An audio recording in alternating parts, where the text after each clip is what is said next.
റോഷി, നയപ്രഖ്യാപന പ്രസംഗം അവസാനിച്ചിരിക്കുകയാണ്. നയപ്രഖ്യാപന പ്രസംഗത്തിൽ പുതുകേരള വികസനത്തിനു വേണ്ടിയിട്ടുള്ള ചില പദ്ധതികളാണ് പറയുന്നത്. നെഹ്റുവിന്റെ വാക്കുകൾ ഉദ്ധരിച്ചുകൊണ്ട് തുടങ്ങി. നെഹ്റുവിന്റെ വാക്കുകളിലാണ് അവസാനിച്ചിരിക്കുന്നതും. സഭയുടെ ചരിത്രത്തിൽ ആദ്യമായി വന്ദേമാതരം ആലപിച്ചുകൊണ്ടുള്ള സെഷനാണ് എന്ന പ്രത്യേകത കൂടിയുണ്ട്. പുതുകേരളത്തെ ലക്ഷ്യമിട്ടുകൊണ്ടുള്ള പദ്ധതികളാണോ ഇപ്പോൾ ഉള്ളത്?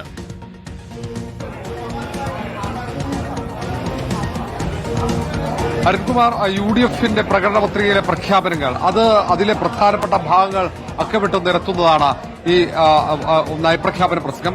അതിൽ സംസ്ഥാനം നേരിടുന്ന വെല്ലുവിളികൾ ചൂണ്ടിക്കാണിച്ചുകൊണ്ടാണ് ഗവർണർ നയപ്രഖ്യാപനം തുടങ്ങിയത്. കടുത്ത സാമ്പത്തിക പ്രതിസന്ധി സംസ്ഥാനം നേരിടുന്നുണ്ട്. ആ സാമ്പത്തിക പ്രതിസന്ധിയിൽ നിന്നും സംസ്ഥാനത്തെ കരകയറ്റാൻ കേന്ദ്ര സർക്കാർ സഹായിക്കുമെന്ന പ്രതീക്ഷ കൂടി പങ്കുവെക്കുന്നുണ്ട് നയപ്രഖ്യാപന പ്രസംഗത്തിൽ. അതിനൊപ്പം വിലക്കയറ്റവും തൊഴിലില്ലായ്മയും ഒക്കെ വലിയ വെല്ലുവിളിയായി മാറുന്നു. കാലാവസ്ഥാ വ്യതിയാനം ഉൾപ്പെടെ സംസ്ഥാനത്തിന് വെല്ലുവിളിയാണെന്ന് ഈ നയപ്രഖ്യാപന പ്രസംഗത്തിൽ ചൂണ്ടിക്കാട്ടുന്നു. പുതുയുഗമാണ്. പുതുയുഗ പിറവിയിൽ പ്രതീക്ഷയർപ്പിച്ചാണ് UDF സർക്കാരിന്റെ ആദ്യത്തെ നയപ്രഖ്യാപന പ്രസംഗം എന്നതാണ് പ്രധാനപ്പെട്ട പ്രത്യേകത.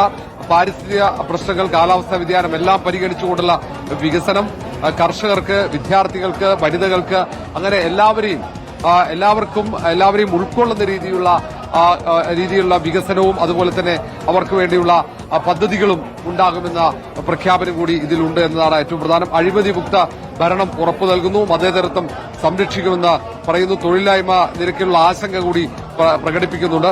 സാമ്പത്തിക സ്ഥിതിയെക്കുറിച്ച് ജനങ്ങളെ അറിയിക്കാനുള്ള ധവളപത്രം പുറത്തിറക്കുന്ന കാര്യം കൂടി ഇവിടെ പരാമർശിച്ചിട്ടുണ്ട് പ്രസംഗത്തിൽ.